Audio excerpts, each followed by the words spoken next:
এই ভিডিওটা করছি আমি খুব বিপদে পড়ে। আমি নাম বলে বলে ভিডিও করব, কারণ আমার কাছে সমস্ত প্রমাণ আছে, সাক্ষী আছে, প্রমাণ আছে। যদি ওরা সাক্ষী ওরা হাত করে নিতে পারে, কিন্তু তবুও আমি আমার কথাটা বলবো, কারণ পুলিশ আমাকে সাপোর্ট করছে। পুলিশ আমাকে সাপোর্ট করেছে, তাই আমি আপনাদের কাছে আজকে বলতে এসেছি। কারণ আমি জানি এখানে আমার প্রচুর বন্ধু বান্ধব আছে এবং তাদের জানার অধিকার আছে, বিকজ অফ আমি আমার জীবনে যা যা ঘটে আমি সেটা বলি, তাই এটাও আমি বাদ রাখবো না। আমি সময় পাইনি, এটা 3 দিন আগের ঘটনা। তো 26 তারিখ ছিল নজরুল জয়ন্তী, 11ই জ্যৈষ্ঠ। এই বিগত 26 তারিখ মঙ্গলবার, 26শে মে 2026,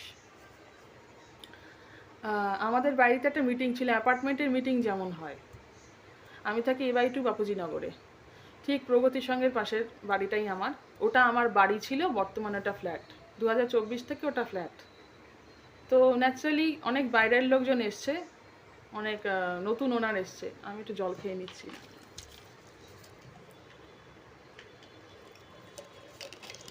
তো আমি কিভাবে ঘটলো ঘটনাটা আমি সেটা পরে বলছি, মানে শুরুয়াতটা পরে বলছি। যেটা ঘটেছে রিসেন্টলি সেটা আমি আগে বলছি। কতটা ভায়োলেন্ট, আমি আরজিকর কেস হয়ে যেতে পারতাম।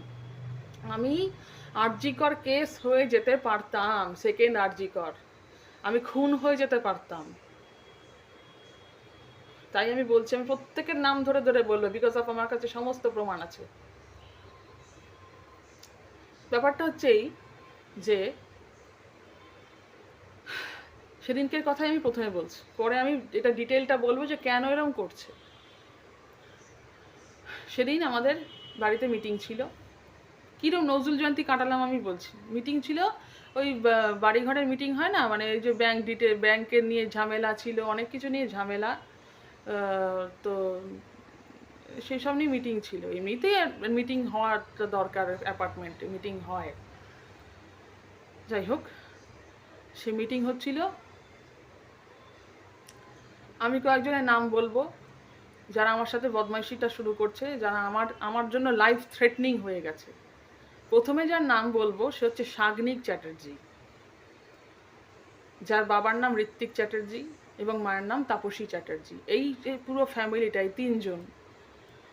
ওদের একটা ছেলে আছে, সে কিছু করেনি বলে তার নামটা নিচ্ছি না, কিন্তু এই 3 জন, মানে 3 জন ভায়োলেন্ট। ওরা ভয়ঙ্কর। ওদের সামনে দেখে কেউ বুঝবেন ওরা এতটা ভায়োলেন্ট। আরেকজনের নাম নেব, সে হচ্ছে চোরে চোরে মাস্তুতো ভাই ঋত্বিক চ্যাটার্জি এবং পূর্ণেন্দু মণ্ডল। এই সুন্দর এন্টারপ্রাইজ যার আছে, সেই পূর্ণেন্দু মণ্ডল। আমি এটা বলে রাখছি কারণ আমি যে কোনো দিন খুন হয়ে যেতে পারি, যে কোনো দিন খুন হয়ে যেতে পারি। যদি আমার FIR করা আছে, পুলিশ না আমাকে সাহায্য করছে। পুলিশ আমার পুলিশ বুঝতেই পেরেছে যে আমাকে একা পেয়ে জিনিসটা করা হচ্ছে। যেহেতু আমার মা ক্যান্সার পেশেন্ট, আমার বাবা যেদিন থেকে অসুস্থ সেদিন থেকে ওরা অসভ্যতা শুরু করেছে। বাবা যেদিন থেকে হসপিটালে ভর্তি সেদিন থেকে ওরা অসভ্যতা শুরু করেছে। যাই হোক, সেদিনকে মিটিং ছিল। তো ইদানিং আমি অনেক কিছু ভুলে যাই, যে আমার বাড়ির মিটিং। তো আমি রেকর্ড করছিলাম। ওরা মিথ্যে কথা বলছে আমি ভিডিও রেকর্ড করছি। আমি ভিডিও রেকর্ড করিনি, আমি অডিও রেকর্ড করেছি। অডিও রেকর্ড করছিলাম। এমন সময় আমার সাথে ঝগড়া শুরু করে পূর্ণেন্দু মণ্ডল। প্রথম ঝগড়া শুরু করার কারণ ছিল, আমি সেটা বলবো পরে, সব কিছু পরে বলছি, মেইন ঘটনাটা বলে নিই। তারপর শুরু করে ঋত্বিক চ্যাটার্জি এবং তার ছেলে আমার ওপর চড়াও হয়, আমাকে মারতে ওঠে। আমি বললাম, ঋত্বিককে বললাম, কাকু প্লিজ আপনার ছেলেকে সামলান, আপনার ছেলে আমাকে মারতে আসে, প্রথম দিন থেকে আমাকে মারতে আসে, দেখুন কীভাবে উদ্যত হয়ে আসছে। বলছে বেশ করছে, আপনি রেকর্ড করছেন কেন? আসলে কি রেকর্ডটা করছিলাম, রেকর্ডের মধ্যে তো ওদের অ্যাবিউজটাও উঠছে, ওদের ভায়োলেন্সটাও রেকর্ডে উঠছে। এতক্ষণ রেকর্ড করেছি, কোনো সমস্যা হয়নি। এতদিন মিটিং রেকর্ড করেছি, কোনো সমস্যা হয়নি। সেদিনকে যেহেতু ঝগড়া হয়েছে এবং ওর ছেলে আমাকে মারতে আসছে, সেই প্রমাণটা যাতে না থাকে তার জন্য সে রেকর্ডটা ওরা ছিনিয়ে নিয়ে এলো। ফার্স্টে যেটা হয়েছে সেটা বলছি। হঠাৎ সাগ্নিক, ঋত্বিকের ছেলে সাগ্নিক চ্যাটার্জি, সে হঠাৎ আমার উপর চড়াও হয়। ফ্ল্যাটের অন্যান্য লোকও ছিল। ঋত্বিক চ্যাটার্জির ব্যাপারটা কী হচ্ছে, উনি অত্যন্ত কি বলে ডিক্টেটরশিপ চালান, স্বৈরাচারী ভীষণ।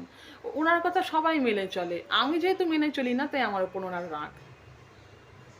আমি যেহেতু মেনে চলি না তাই ওনার আমার ওপর খুব রাগ। আমি কেন ওনার কথা মেনে চলবো? আমি এই পাড়ার ছোটোবেলা থেকে থাকি, আমার এটা জন্মস্থান। উনি এটা বুঝতেই পারেন না। উনি চান 4-5 জন নতুন যারা এসছে, ওনার পরে এসছে তার জন্যই তারা ওনাকে মানে। এবার আরেকটা কেউ যে আমরা সব ফালতু লোকজনের সাথে মিশি না। আমরা আমরা আমরা যখন বুঝি লোকজন আমাদের মানে আমাদের স্ট্যান্ডার্ড না, আমরা মিশি না। আমি আমার মতন থাকি, গান বাজনা নিয়ে থাকি, গান বাজনা করি, ব্যাস নিজের কাজ করি। মায়ের কেমো, রেডিয়েশন, হ্যান ত্যান, এই সমস্ত কিছু। আমার আমার আমার জীবনে প্রচুর সমস্যা, একমাত্র গানটা আমাকে বাঁচিয়ে রেখেছে। আমি গান করি, এর মধ্যে আমি ভিডিও বানিয়েছি গান বাজনা, কারণ এগুলো আমি ভুলে থাকতে চেয়েছি। তার জন্য আমি ভেবেছিলাম এটা নিয়ে বলবো না, কিন্তু আমি আমার প্রমাণ সমস্ত আছে বলে আমি বলছি। তো শাগনিক আমার উপর চড়াও হয়, আমাকে মারতে ওঠে এবং আমার ফোনটা প্রথমে ছিনিয়ে নেয়, কেড়ে নেয়। তা আমি দেখলাম যে ওর বাবাও বারণ করছে না, কেউ বারণ করছে না, এতগুলো লোক সবাই হতভম্ব হয়ে দাঁড়িয়ে আছে। আর ওর বাবা মা মানে সাপোর্ট করছে ছেলে যেটা করছে। ছেলের বয়স কত হবে, 22, 23, 24 এরকম বয়স। বাবা ওকে ইন্ডালজেন্স দেয়, মা ওকে ইন্ডালজেন্স দেয়। এর আগেও হয়েছে আমার ওপর। ওর মা বাবা ও ওর বাবা ঠিক তখন না, ওর বাবা খুব একটা মারতে ওঠে না। ওই ছেলে আর মায়ের হাত খুব চলে, শুধু আমার ওপর না, আমার মায়ের ওপরও। খালি মারতে আসে, খালি মারতে আসে। এর আগেও হয়েছে। তো ওর অনেক দিন ধরে বাঁদরামি সহ্য করছিলাম। এবার লোকজন দেখি কিছু বলছে না, আমি আত্মরক্ষার জন্য এবং আমার ফোনটা নেই। ওর ফোন কাড়বে কেন, এত সাহস থেকে? ক্রিমিনাল। ও ফোন কেড়েছে, আমি ঠাস করে একটা থাপ্পড় মেরে দিয়েছি। থাপ্পড়টা ঠিক লাগেনি ওর গালে, আরও ভালো লাগলে ভালো হতো। ও ঘাবড়ে গিয়ে ফোনটা আলগা হয়ে যায়, আমার ফোনটা আমি নিয়ে নিই। In the meantime Purnendu Mondal আমার ফোনটা কেড়ে নেয়।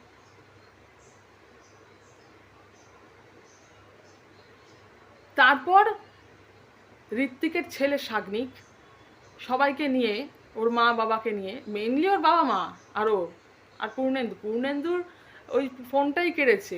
হ্যাঁ, আমাকে মারতে টারতে আসেনি।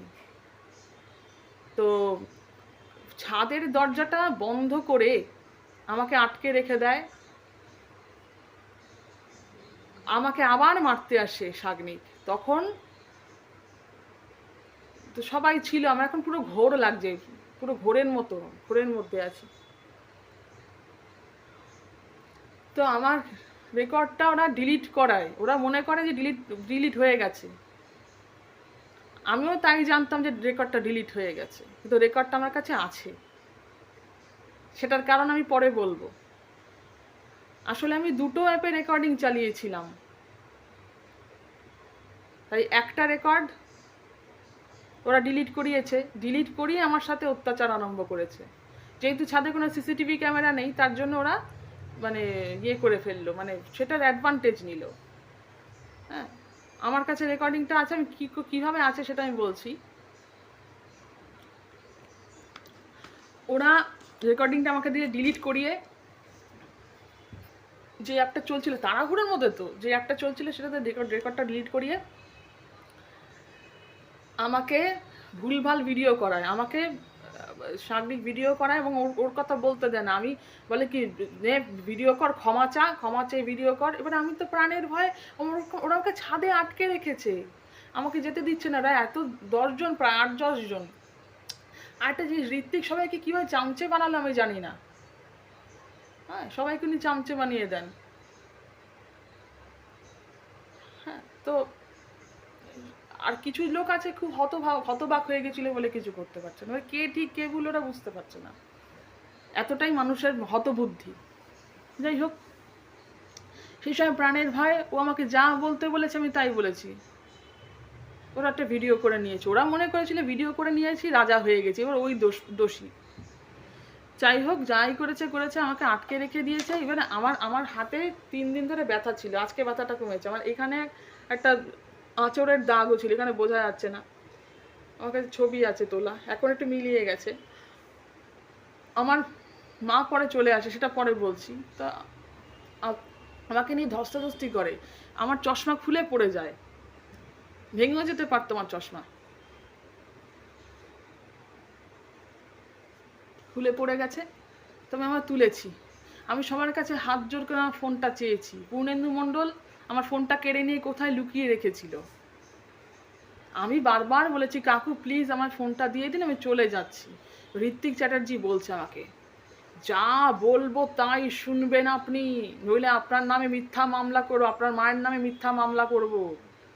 হ্যাঁ, এইসব বলে যাচ্ছে। মানে আমার মাকে মিথ্যা মামলার হুমকি দিচ্ছে, আমাকে মিথ্যা মামলার হুমকি দিচ্ছে। এখানে আরেকটা কথা বলবো, কেন কেন এই মিথ্যা মামলাটা উনি কীভাবে করবেন সেটা আমি বলছি। মেইন হচ্ছে মেনটেনেন্স নামে তোলাবাজি। হ্যাঁ, যাই হোক, আমি কালকের ঘটনাটা কালকে না, 26 তারিখের ঘটনাটা আমি শেষ করি, তারপর বলছি। আমার সব জড়িয়ে যাচ্ছে। আমি প্রাণের ভয়ে আছি, আমি প্রাণের ভয়ে আছি। তো আমি আমি এতবার কান্নাকাটি, আমার গলার অবস্থা খারাপ হয়ে গেছে চিৎকার করে কেঁদে কেঁদে ওদের কাছে। আমি প্রত্যেককে বলছি, প্লিজ আমার ফোনটা দিন। উনিই তো নিলেন, পূর্ণেন্দুই তো নিলেন আমার ফোন, পূর্ণেন্দু কাকুই তো আমার ফোনটা নিল। তুই দিচ্ছেন না কেন? পূর্ণেন্দু সমানে মিথ্যা কথা বলে গেলেন, সমানে মিথ্যা, আমার কাছে নেই, আমার কাছে নেই, আমার কাছে নেই। ইন দ্য মিন টাইম মা চলে আসে চিৎকার চেঁচামেচি শুনে, দরজা ঠেলে। এবার যে দরজায় সেই সময় ছিল সে আর ইয়ে হয়ে গেছে, মা ঢুকে গেছে, কী ব্যাপার কি? তখন বলছে, আপনার মেয়ে রেকর্ড করছে। ঋত্বিক বলছে, আপনার মেয়ে রেকর্ড করছে। তো কি হয়েছে? বাড়ির মিটিং রেকর্ড করেছে, কি এমন দোষ হয়েছে? বলে, কি হয়েছে, আপনাকে এবার সে কি হাজত বাস করাবো, এই সমস্ত কথা বলে যাচ্ছে। আমার মা একজন মৃত্যু পথযাত্রী মানুষ, তার সাথে এরকম করছে। তারপর আমাকে ঋত্বিক কি বললো যে ফোন আপনার পূর্ণেন্দুর কাছে, ওনার কাছে যান, পেয়ে যাবেন। ও মা, আমি পূর্ণেন্দুর ঘরে গেলাম। আমি কাকু টাকু বলছি না, একদম বলবো না, নোংরা লোকদের সম্বন্ধে কাকু ফাকু চলে না, পূর্ণেন্দু নাম ধরেই বলছি। পূর্ণেন্দুর ওখানে গেলাম,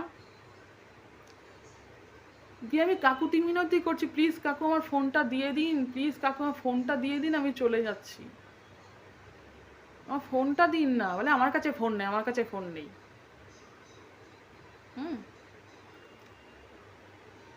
তো আমি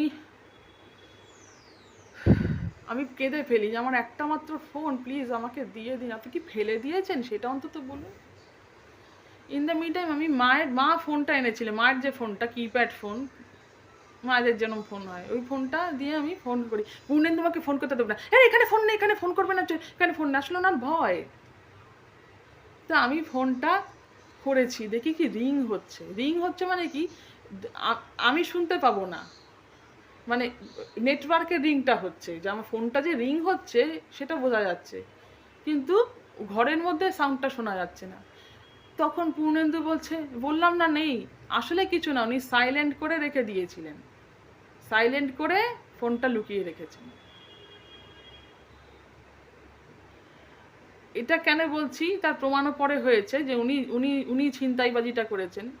ছিনতাই যে উনি করেছে সেটা তো আমি দেখেছি, পরে হয়তো কারোর কাছে হাতাহাতি লুকিয়ে রেখেছে, হয়তো বা ফেলে দিয়েছে, হয়তো ভেবেছে। আমি কি করব উপায়ন্তর না পেয়ে থানায় গেলাম মায়ের সাথে। মানে এমন, ওরা বুঝতেও পারেনি, ওরা ভাবতেই পারেনি যে আমি থানায় যাব। আমি থানায় গেলাম মাকে নিয়ে, আমার কোনো উপায় ছিল না, ফোন চুরি করে নিয়েছে, থানায় যাব না তো কি করব। থানায় গেছি, তো থানার যে পুলিশ ছিলেন তিনি লোক পাঠিয়ে বলে, আপনাদের কাছে কারো ফোন নাম্বার নেই? ও আপনার ফ্ল্যাটের কারোর ফোন নাম্বার নেই? বলে, না, ফোনের মধ্যে আছে, ফোনটা তো চুরি করে নিয়েছে, ফোনটাই তো আমার কাছ থেকে কেড়ে নিয়েছে। তো তারপর পূর্ণেন্দু এবং ওটা কি যেন নাম, ঋত্বিককে ফোন করে না, সরি, গাড়ি পাঠিয়ে ডাকা হয়। ফোন নাম্বার তো নেই, ফোন নাম্বার তো দিতেও পারিনি, আমার ফোনের ফোন নাম্বার, সে ফোনটা তো চুরি করে নিয়ে গেছে। তো গাড়ি পাঠিয়ে পূর্ণেন্দু এবং ঋত্বিককে থানায় আনা হয়, যাদবপুর থানায়। ও মা, থানায় গিয়ে দেখি অন্য রূপ, পুরো থরহরি কম্প, পুরো থরহরি কম্প, মানে চোরের মতো মুখ চুন করে এসছে। তো পুলিশের ধমক খেয়েছে, পুলিশের ধমক খেয়ে শেষে কি বলেছে শুন, পুলিশ বলেছে যে কি কি কি হয়েছে ব্যাপারটা। তো মিথ্যে কেস কি সাজিয়েছে যে উনি আমার আজকে মিটিং ছিল আমাদের বাড়িতে, তো মিটিং ছিল, তার মধ্যে ওনার ছেলে শাগনিক, ও বলেছে আপনি রেকর্ড করছেন কেন, সাথে সাথে থাপ্পড় মেরে দিয়েছে। মানে এত ইজি আর কি, কিন্তু শুদ্ধ গল্প বানিয়েছে। মানে মিথ্যা কথা যে পুলিশ বলছে কি, শুনুন আমরাও তো কিছু বুঝি। আচ্ছা, উনি যে রেকর্ড করছেন তাতে আপনার কি সমস্যা হয়েছে? বাড়ির মিটিং তো, বাড়ির মিটিং রেকর্ড করলে কি এমন সমস্যা হয়েছে? আপনারা কি ওখানে চুরি চামারি করছিলেন, বা আপনারা অবৈধ কিছু আলোচনা করছিলেন? এবার আমি বলেছি হ্যাঁ, ব্যাপারটা হচ্ছে অবৈধ বৈধ ব্যাপারটা না, অনেক সত্যি কথা আমি বলে ফেলেছিলাম, যে রেকর্ডিংটা তার জন্য ওরা ডিলিট করতে চেয়েছিল, ডিলিট করতে ওরা পেরেওছে, কিন্তু আরেকটা রেকর্ডিং চালানো ছিল বলে সে রেকর্ডিংটা আমার কাছে রয়ে গেছে। কিন্তু ওটা না বিশাল, আমি পরে বলছি ব্যাপারটা কী হয়েছে। তো আমিও জানতাম না একটা রেকর্ডিং চলছে, তো আমি সেই মুহূর্তে কিছু বলতেও পারিনি।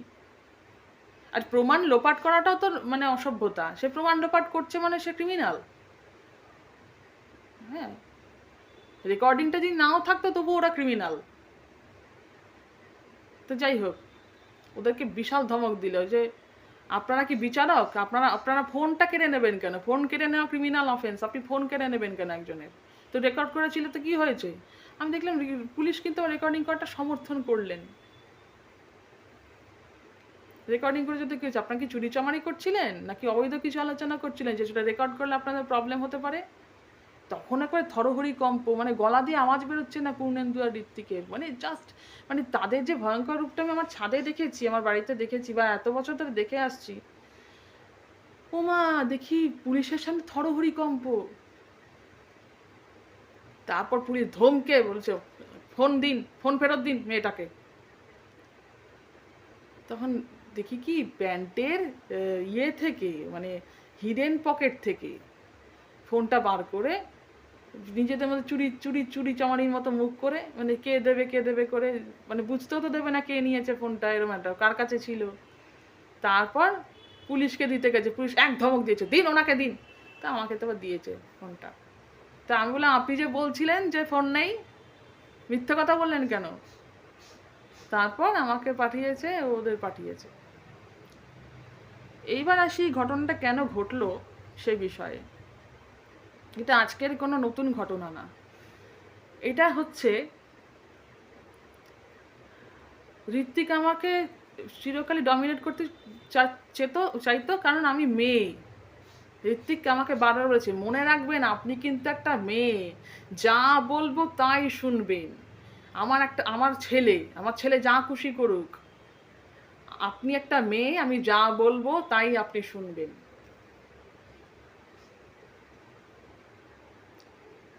তো এই ঘটনাটা ঘটেছে বিকজ অফ আমাদের যখন প্রমোটিং হয়, আমি 28শে জানুয়ারি এই বাড়িতে আসি, আবার নতুন বিল্ডিংয়ে। ছোটোবেলা থেকে বাড়িতেই থাকি, জন্ম থেকে। মাঝখানে চলে গেছিলাম, সেটা আমার অন্য কেস। সেটা আমার মায়ের ওপর ইয়ে হতো, ডোমেস্টিক ভায়োলেন্স হতো। তার জন্য আমাদের বাড়ি থেকে তো তাড়িয়ে দিয়েছিল আমার কাকা পিসি, এরা আমাকে বাড়ি থেকে। ওরা এখন জেলে থাকতো, আমার বাবা বেশি তো দয়ার শরীর ছিল, তাই 498 দেয়নি, নইলে ওরা এখনও জেলে থাকতো। যাই হোক, past is past, not past দো, ওকে। তো সেটা অন্য প্রসঙ্গ, সেটা আমি পরে বলবো, যদি বলিও বা, সেটা পরে বলবো। যেটা প্রমাণ আছে সেটা নিয়ে বলি। তো আমি এফআইআর দায়ের করেছি, প্রত্যেকটা পুলিশ আমার সাথে কোঅপারেট করেছে। তো দুজন পুলিশের সাথে অবশ্যই দেখা হয়েছে, প্রত্যেকে বুঝে গেছে, ইভেন আমার পাড়ার লোকজনে বুঝে গেছে যে তোমাকে একা পেয়েই আসলে জিনিসটা করছে। এরমই তো হয় ফ্ল্যাটে, সবাই বলেছে আসলে তোমার ফ্ল্যাট দখল করার ধান্দা, তোমাকে উঠিয়ে দেওয়ার ধান্দা। অনেকে ওঠাবে কী করে, আমার নিজেরই তো বাড়ি। এলে ওই হ্যাঁ, মিথ্যা কেস দেওয়া, মেয়েটা বাজে, মেয়েটা পাগল, এই সমস্ত বলা, যা করে আর কি, আর এটাই হচ্ছে ব্যাপার। তো ওরা অনেকদিন ধরে আমার নামে উল্টোপাল্টা কথা পাড়ায়, এখানে ওখানে রটিয়ে বেড়াচ্ছে। আমি অনেক আগেই মানহানির মামলা করতে পারতাম, কিন্তু বিকজ অফ আমার আমার এসব ছোটোখাটো ব্যাপারে কোনো ইন্টারেস্ট নেই। এটা যেহেতু লাইফ থ্রেটনিং, তাই আমি থানায় গেছি। নইলে আমি ওদের নামে অনেক দিন আগে মানহানির মামলা করতে পারতাম, কিন্তু ওই সব মামলা করতে গেলেও তো এটা সাধারণ মানহানির আমি কেন মামলা করব, ব্যাপারটা এরকম। হ্যাঁ, আমাকে খুন করতে আসছে, আমার লাইফ থ্রেটনিং, সেটা আমি অবশ্যই কেস করব, অবশ্যই। তো ঘটনাটা শুরু হয়েছে ঋত্বিক চ্যাটার্জির দানবগিরিতে। প্রথমে যেটা হয়েছিল, আমার বাড়িতে এসছি, ভালোই ছিলাম, উনি ফ্ল্যাট কিনে মাঝে মাঝে থাকতেন না, আসতেন, যখনই আসতেন আমি ছাদে কাপড় চোপড় তো সবসময় মেলতাম, উনি যখনই আসতেন দেখতাম আমার স্টুল আর কি, যেটা বাংলায় টুল বলে, আমার টুল এখানে ওখানে ছড়ানো, উনি যেখানে সেখানে নিয়ে রাখতেন, কিছু বলিনি। কিন্তু প্রতিদিনই দেখছি উনি আমার ভেজা জামা কাপড় যেখানে সেখানে ফেলে রাখেন, তার চাইতেও বড় কথা ভাঁজ করে রেখে দিচ্ছে, রেখে দিয়ে ওনার কাপড় মেলছে।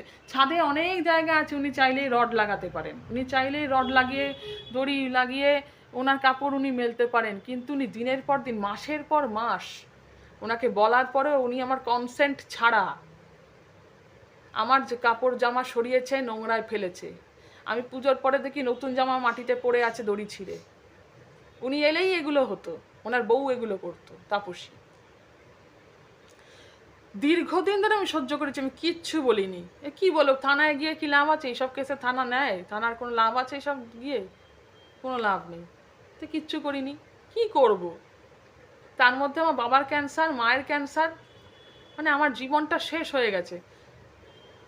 এবং ঋত্বিক চ্যাটার্জি সেই সুযোগটাই নিয়েছে প্রথম থেকে। ঋত্বিক এবং পূর্ণেন্দু, ঋত্বিকের ছেলে, পুরো ফ্যামিলিটাই, ঋত্বিকের পুরো ফ্যামিলিটাই, এবং পূর্ণেন্দু মণ্ডল, এরা মিলে আমার পিছনে লেগেছে, বিকজ আমি একটা একা মেয়ে। এই কথাটা শ্রীলেখা মিত্র কিন্তু বলেছিলেন এর আগে, যে ওনার অ্যাপার্টমেন্টের লোকজন, উনি আরও বড় অ্যাপার্টমেন্টে থাকেন, সেটা আলাদা কথা, আরও বড় বস্তিতে থাকেন, আমি ছোটোখাটো বস্তিতে থাকি। উনি বলেছিলেন যে এটাকে তো আমি বস্তি বলি, ভার্টিক্যাল বস্তি। আমার শুনে খুব খুশি হয়েছিল, তখন আমার ফ্ল্যাট হয়নি, কিন্তু আমি তার আগে থেকেই জানতাম যে ফ্ল্যাট মানে বস্তি। কিন্তু আশেপাশে তো প্রচুর ফ্ল্যাট আছে, যে এত খারাপ লোকজন যে আসবে আমি তো বুঝতে পারিনি। ভালো লোকও তো প্রচুর ফ্ল্যাটে আসে, এত জঙ্গলি লোকজন তো আসবে ভাবতে পারিনি। তো প্রমোটিংয়ে দেওয়া হয়েছে, প্রমোটিংয়ে না দিয়ে আমার কোনো উপায় ছিল না আমাদের। তো আমাকে জল খেতে দিচ্ছিল না, আমি কথা বলতে পারছিলাম না, আমার গলার অবস্থা যা হয়ে গেছে, এত কষ্ট পেয়েছি, মানে বলার কথা না, গলাটা চিরচির করছে, সারা গায়ে হাতে পায়ে ব্যথা আমার, আমাকে নিয়ে ধস্তাধস্তি, মাকে নিয়ে ধস্তাধস্তি, মানে কি, মানে যাই হোক। শ্রীলেখা মিত্র বলেছিলেন যে ওনার পিছনে ওনার ফ্ল্যাটের লোকজন লেগে আছে।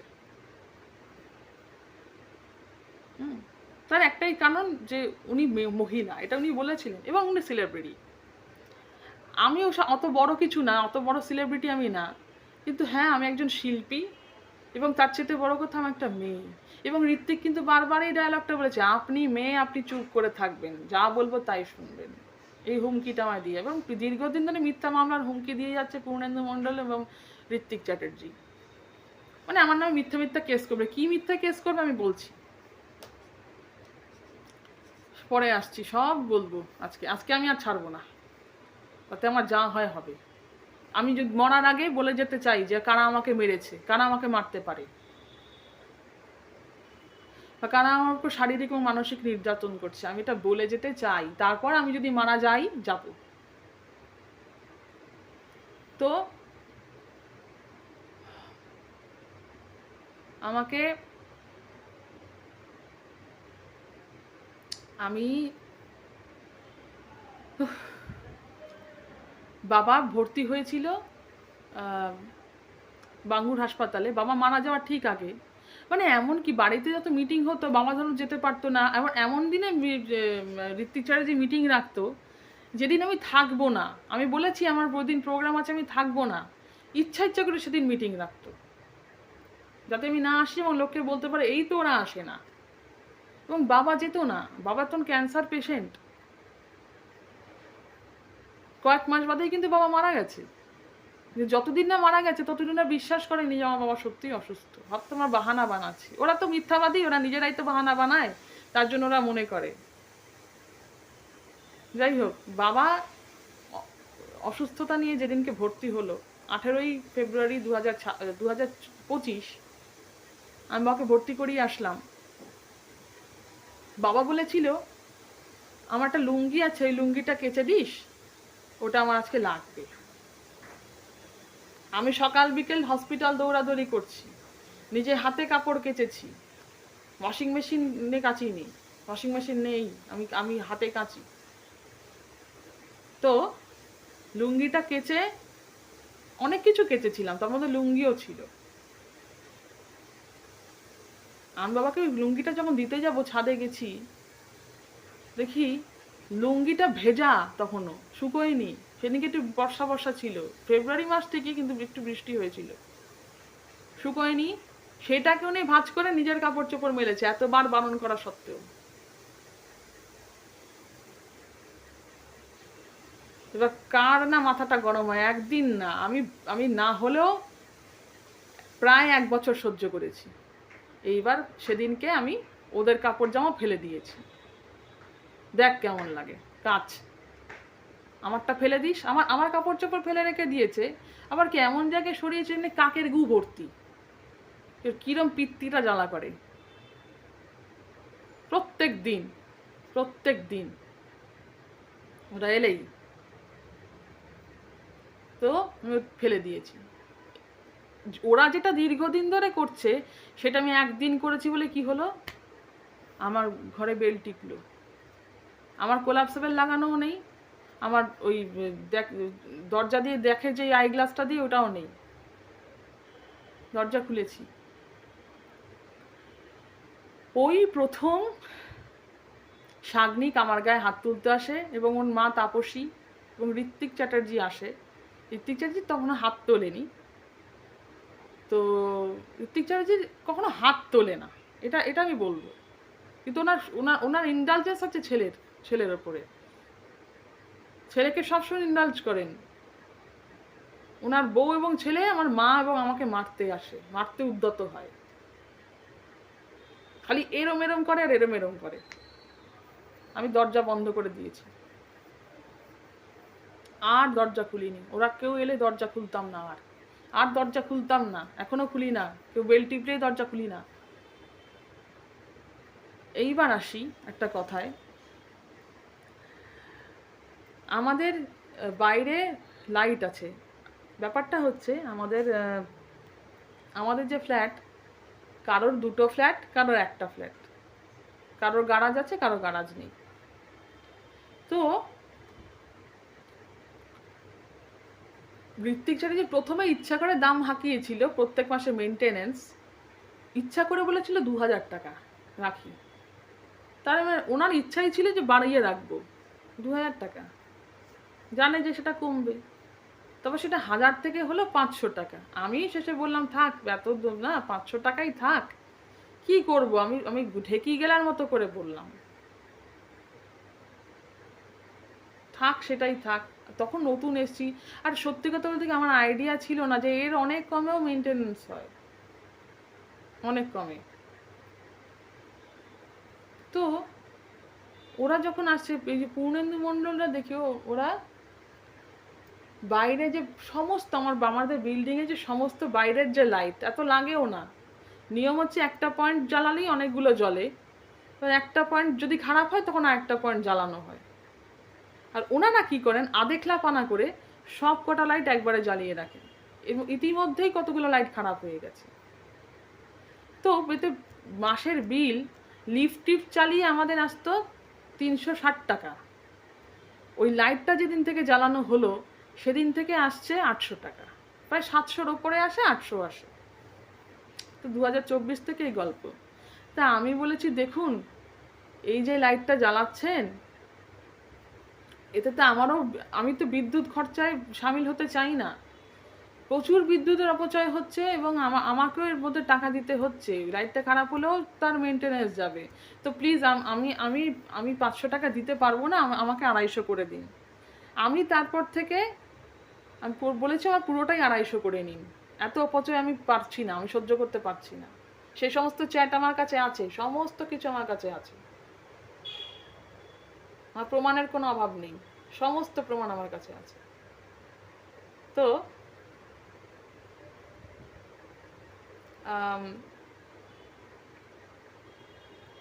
একটা মেয়ে একা হলে বা তার তার সে অসহায় হলে, বাবা মা না, মা অসুস্থ থাকলে, বাবা না থাকলে, অবশ্য বাবা থাকাকালীনই ঋত্বিক চ্যাটার্জিটা শুরু করেছিল, 2024-এ বাবা ছিল, তখন থেকেই শুরু করেছিল, কারণ জানতো বাবা অসুস্থ,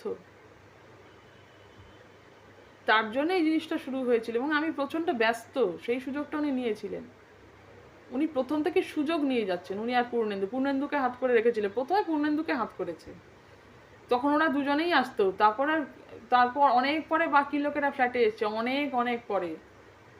তো তারা কি করেছে, ওই দুজন মিলে আমার নামে চুগলি করেছে সবাইকে, যে আমি খারাপ। আরে ভাই, আমি খারাপ না হয় ঠিক আছে, কোনো প্রবলেমে আমি খারাপ, আমি কিন্তু তোদের কারো ক্ষতি করতে যাইনি, তোরা এসে আমাকে ক্ষতি করিস, ক্ষতি করেছিস,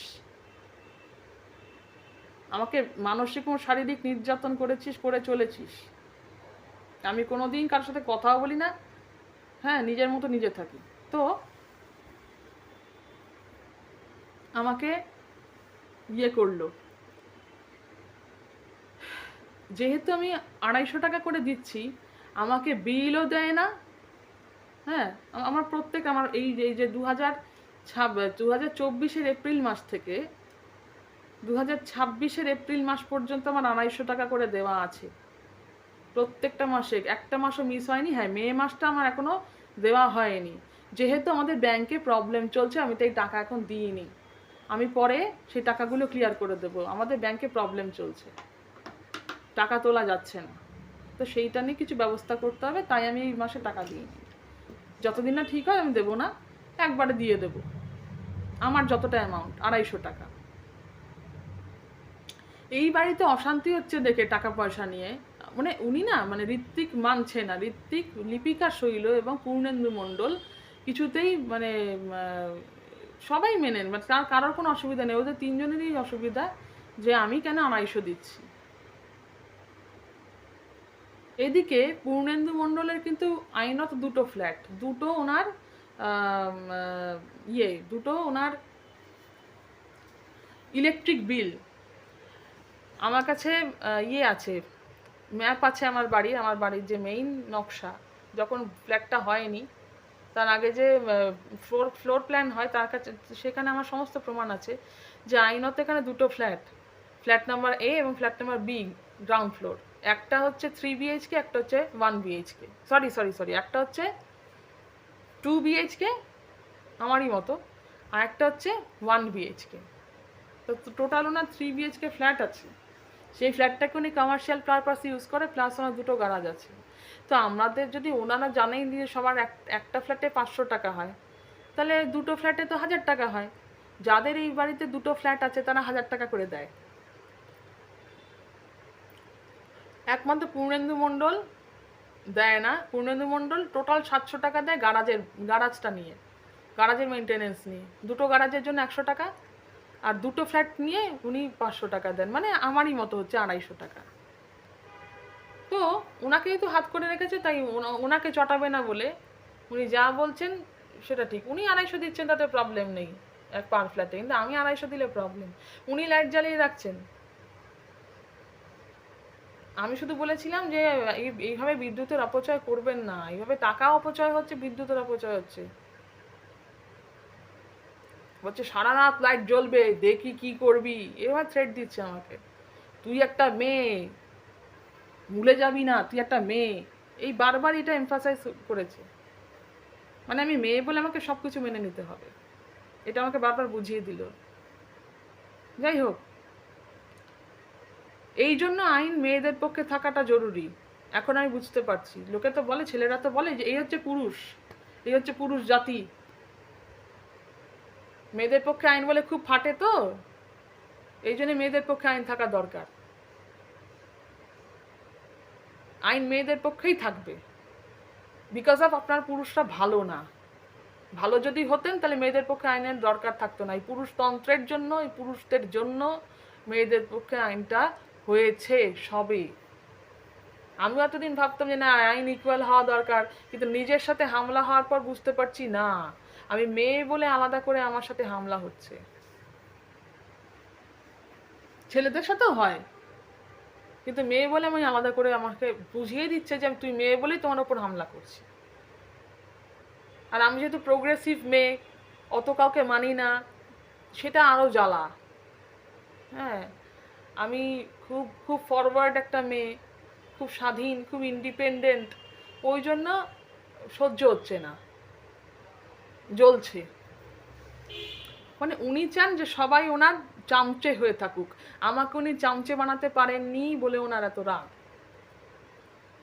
যাই হোক, তারপর বলছি।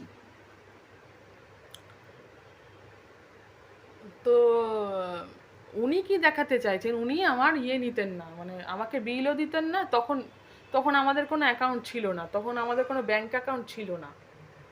ওনার হাতে ক্যাশ সামনে দিতাম, আমরা সবাই ক্যাশ দিতাম, মেনটেনেন্স সবাইকে উনি দিতেন বিল, আমাকে বিল দিতেন না। যাই হোক, আমার আমার সেটা বড় কথা না, আমার নিজের হাতে লেখা আছে কত টাকা আমি দিয়েছি, কোন মাসে কি, সমস্ত কিছু হিসাব কিন্তু ওনার কাছে লেখা আছে। নেই যে তা একেবারেই না, উনি মিথ্যা কথা বলতে পারবেন না। তবুও উনি আমাকে কেস দেওয়ার ভয় দেখাচ্ছেন, হুমকি দিচ্ছেন, যদি আমি এসবে ভয় পাই না। যে আপনি মেনটেনেন্স দিচ্ছেন, সবার কাছে উনি রটিয়ে বেরিয়েছে, আমি ওনার কাছে নিজে টাকা দিয়ে গেছি, উনি সবাইকে রটাচ্ছেন, আমি মেনটেনেন্স দিচ্ছি না। হ্যাঁ, অনেকে বলে তো যে সবাই কেন তোমার আগেনস্টে। একটা লোক যদি সবাইকে মিথ্যা কথা বলে যে মেনটেনেন্স দিচ্ছে না, উনি হিসাব রক্ষক, তো লোকে কি ভাববে? লোকে তো বিশ্বাস করবে যে আমি মেনটেনেন্স দিচ্ছি না। আর সবই তো দেখি মাথা মোটা লোকজন। আমি বুঝি না, লোককে মানুষ চামচে বানাতে পারে কি করে? আমি তো চামচে হইনি, আমি তো চামচে হইনি, তাহলে অন্যদেরকে চামচে বানালো কি করে? যাই হোক, আমি বুদ্ধিমান বলে হয়তো চামচে বানাতে পারিনি। তো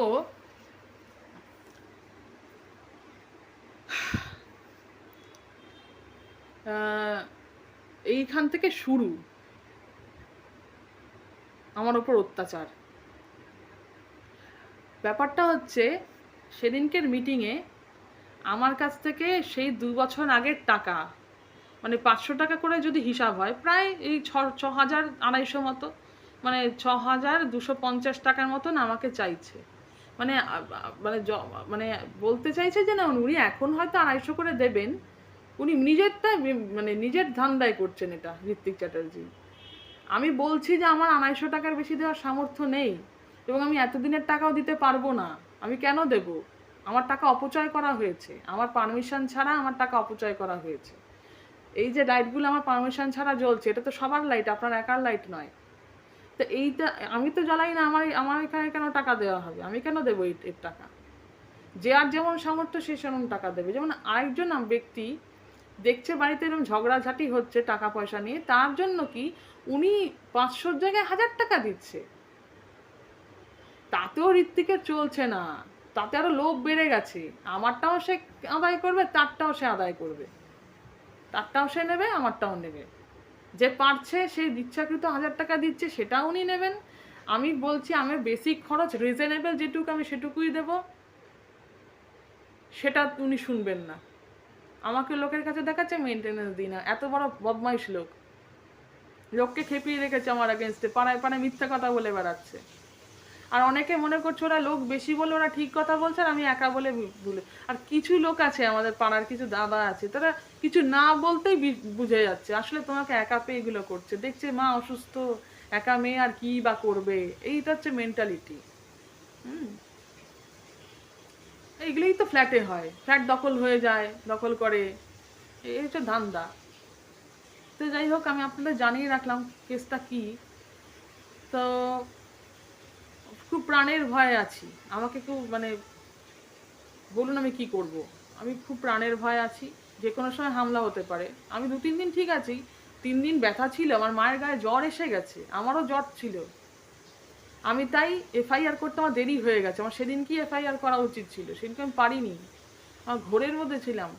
26 তারিখে এফআইআর করা উচিত ছিল, কিন্তু 26 গেল, 27-28 আমি মাকে নিয়ে ব্যস্ত ছিলাম, আমার আমার আমার নিজের কি প্রচুর অন্য কাজ ছিল, 27-28 আমি পারিনি। 29 তারিখে গিয়ে আমি এফআইআরটা করেছি, জমা দিয়েছি। পুলিশও বুঝতে পেরে গেছে কেসটা কি। হ্যাঁ, গরু ছাগলটা না বুঝতে পারলে কি হবে, পুলিশ জানে, পুলিশ কিন্তু আমায় সাপোর্ট করেছে। যাই হোক, পুলিশের বুদ্ধি আছে বলেই, পুলিশরাও তো জানে যে এরকম কেস হয় মেয়েদের সাথে, একা মেয়েদের সাথে এরকম কেস হয়। দেখছে মা ক্যান্সার পেশেন্ট, মেয়েটা একা। হ্যাঁ, তারপর বাবাটা মারা গেছে ক্যান্সারে, আমার বাবা লাং ক্যান্সার ছিল, আমার মায়ের ব্রেস্ট ক্যান্সার কাম মেটাস্ট্যাসিস, আমার মার মেটাস্ট্যাসিস হয়েছে বোন মেটস, আমার মায়ের হাড়ে ছড়িয়ে গেছে। তার সাথে ঋত্বিক চ্যাটার্জি এরকম করে, তার বউ ধাক্কাধাক্কি করছে। তো কত ভালো মানুষ না, খুব ভালো মানুষ। হ্যাঁ, এর আবার ভগবানের বিশ্বাসী ভক্ত, যে যত বদমাই সে তত ভক্ত। তো আরো কিছু আছে, আমি হ্যাঁ হ্যাঁ হ্যাঁ, এবার পূর্ণেন্দু সেদিনকে রেগে গেল কেন বলছি, কেন আমার ফোনটা কেড়ে নেওয়া হলো বলছি। এবারে 26 তারিখে যে মিটিং হচ্ছিল, সেই মিটিংয়ে ঋত্বিক চ্যাটার্জি, পূর্ণেন্দু মণ্ডল এবং সাগ্নিক, লিপিকা শৈল আমাকে চাপ দিতে থাকে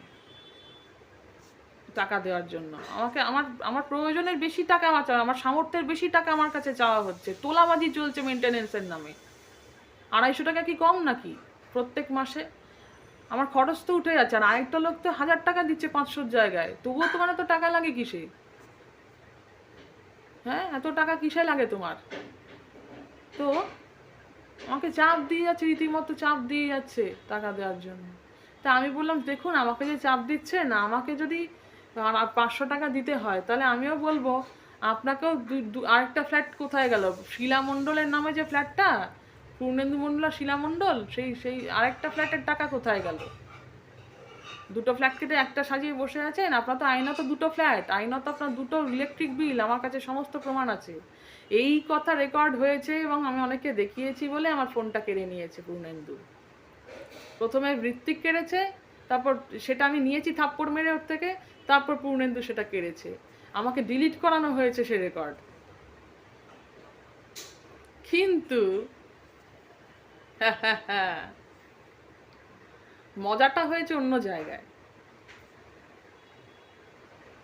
আমি হঠাৎ করে আমি করিনি, এর মধ্যে ফোনটা আমার একটু গন্ডগোল করেছে, এত ধস্তাধস্তি হয়েছে তো। তো এমনিতেই ফোনটা আমার গন্ডগোল অনেক দিন ধরে।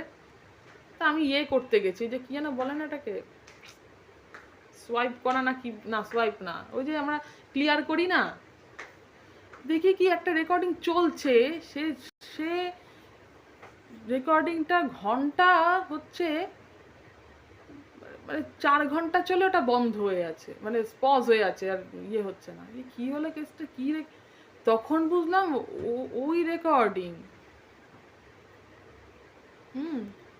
অনেক বড় একটা রেকর্ডিং চলছে। কি হলো ব্যাপারটা, আমি যদি সোয়াইপ করে দিতাম চলে যেত, অবশ্য সেভও হয়ে থাকতে পারত। তা আমি দেখছি যে তখন বুঝলাম, আরে এ তো সেই রেকর্ডিং যেটা ডিলিট করাতে চেয়েছিল, আরেকটা অ্যাপে রয়ে গেছে। একটা রেকর্ডিং ডিলিট করিয়েছে ঠিকই, আরেকটা অ্যাপে রয়ে গেছে।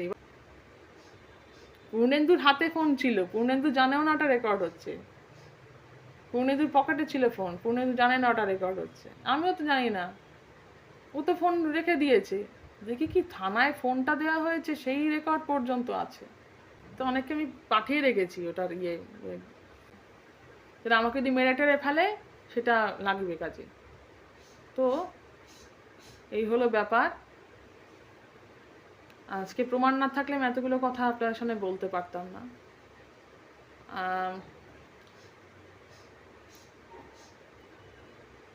মানে মহা ঝামেলায় আছে। এর হচ্ছে ফ্ল্যাট, বস্তিকেও হার মানায়। আসলে পূর্ণেন্দুকে যে না বলেছি দুটো ফ্ল্যাট আপনার, ওটা সবার কাছে এতদিন তো চেপে ছিল, 2 নম্বরই করে রেখে দিয়েছে, সবই তো 2 নম্বরই। যে লোক ফোন কেড়ে নিয়ে বলে ফোন নেই, সে তো মিথ্যাবাদী, জোচ্চোর। তো এই হলো ব্যাপার, খুবই আতঙ্কে আছি। তবুও মানে কখন যে কি বাড়ির মধ্যে কিছু হয়ে গেলে আমাকে কে প্রোটেকশন দেবে, তাই না? আমি এফআইআর করে রেখেছি, তো তাতে কি, বাড়ির মধ্যে আমাকে কে প্রোটেকশন দেবে? এই জন্য সবাইকে জানিয়ে রাখছি যে আমি যে কোনো দিন খুন হয়ে যেতে পারি এদের হাতে। তো জানবেন যে কারা খুন করেছে, তদন্তের স্বার্থে হেল্প হবে, তার জন্য আমি আজকে এটা বলে রাখলাম। আসলে পূর্ণেন্দু সাথে ঝগড়াটা লাগে আমার এই কারণেই যে পূর্ণেন্দু আমাকে টাকা দেওয়ার জন্য চাপ দিচ্ছিল। তা আমি বলেছি আপনারও তো আপনি, আমার যদি 6,250 হয়, তো আপনারও তো তাহলে 13,000 হয়ে যায় প্রায়, আপনি আগে সেটা ক্লিয়ার করুন। ব্যাপারটা হয়ে গেছে যে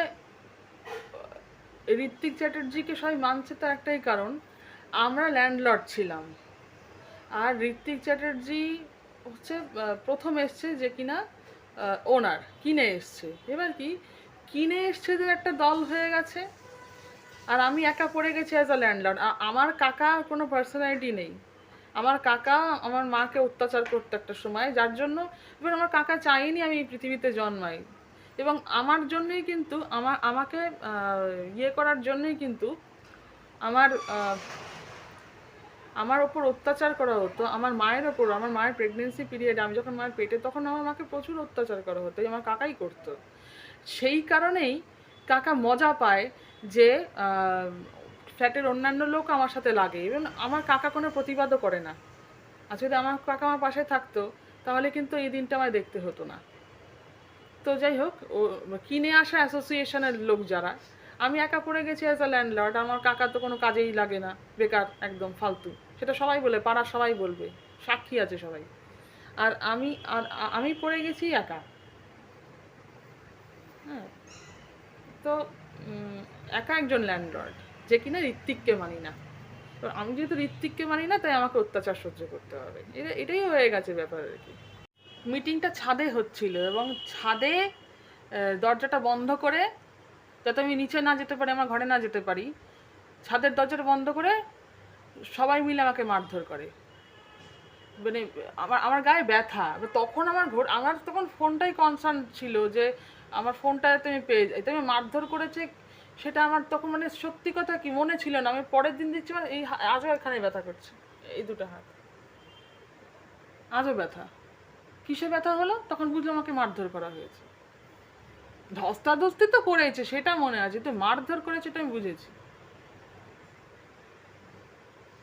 তো চিন্তা করে যে কতটা ভায়োলেন্ট ছাদের আমার কি এত এত আমি কি এত কিছু অন্যায় করেছি? এটা রেকর্ড করা, আর সে রেকর্ড করার জন্য ফোন কেড়ে নিয়ে ছাদে আটকে রেখে ছাদের মধ্যে আমাকে পেটানো হচ্ছে, সেটা খুব ভালো কাজ?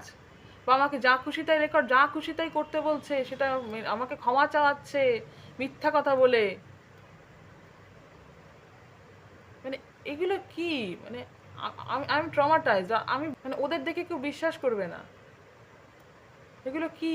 মানে আমাকে আমাকে সে মেরে ফেলতে পারতো, আমি তো বলছি আমি আরেকটা আরজিকর কেস হয়ে যেতাম। আমাকে যখন ক্ষমা চাওয়ানোর ভিডিও করানো হচ্ছিল, তখন আমাকে বলতে বলা হচ্ছিল যে ক্ষমা চা, বল তুই আমাকে মারতে এসেছিলি। আমি তখন ভিডিওতে বলছিলাম যে শাগনিক আমার উপর চড়াও হয়, আমি আত্মরক্ষার জন্য ওকে থাপ্পড় মেরেছি, তার জন্য আমি ক্ষমা চাইছি। এই কথাটা আমার যখনই বলতে যাচ্ছি, এই চুপ কর, যেটা বলতে বলছি সেটা বল। মানে এটা অনেকটা কিরম জানেন তো, অনেক সিরিয়ালে দেখেছি খুন করার আগে, মানে এটা ডোমেস্টিক ভায়োলেন্সে দেখেছি, অনেক শাশুড়ি টাশুড়িরা বৌমাকে খুন করার আগে, গায়ে আগুন দেওয়ানোর আগে লিখিয়ে নিত যে আমার মৃত্যুর জন্য কেউ দায়ী নয়, লেখ আমার মৃত্যুর জন্য কেউ দায়ী নয়, তারপর তাকে খুন করা হতো। এরা হচ্ছে সেই ধরনের ক্রিমিনাল।